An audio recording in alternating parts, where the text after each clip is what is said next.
Tucked into the farm country of eastern Indiana lies Kline Family Farms. Jim Kline leads this operation, which today covers 7,500 acres, growing corn, soybeans, and seed wheat. Spending a lifetime as a farmer, he rented his first ground from his parents as a freshman in high school.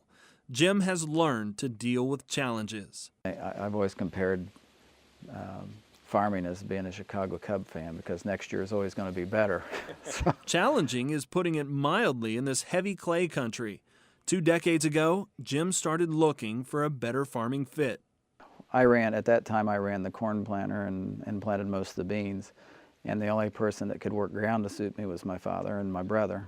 And we live in an area that has a high clay content, so therefore in the spring our ground's normally wet. And that was the most difficult job on the farm, in my opinion, was working the ground. To overcome this challenge and hopefully save some money, the Klines began no-till farming. Beans were easy.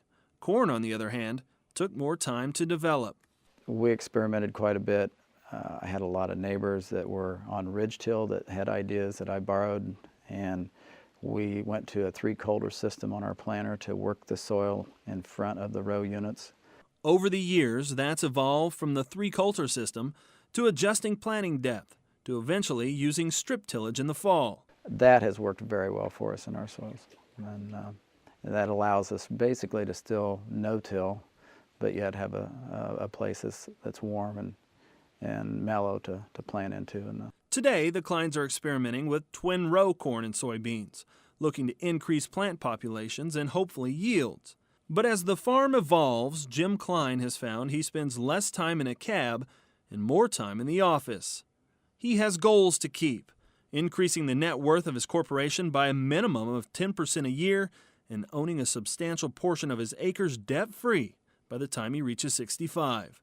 He also manages 4 full-time employees, a group of self-starters who are dedicated to the farm as much as he is. Well, we've worked really hard to try to make that an easy fit for everyone. We've tried to give everybody a job description and what they're responsible for, because even the best day on the farm can be a long day if there are problems with employees. Add to it the responsibility of making all of the purchase decisions and keeping between 40 and 50 landowners informed and engaged in the operation. That job he considers one of his most important. My father taught me when I was very young that if you borrow something or use something of someone's, you always take it back in as good or better shape than what you found it.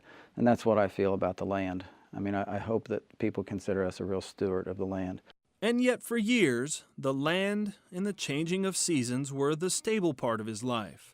Jim lost his wife of 26.5 years in 2006 after a long battle with illness. Those were years he spent raising his 2 kids and caring for an ailing spouse. Today, God has blessed his home. Jim is remarried and has 2 new daughters. His son is now in law school and his other daughter is a senior in college. For Jim, the future for his family and his farm have never looked brighter.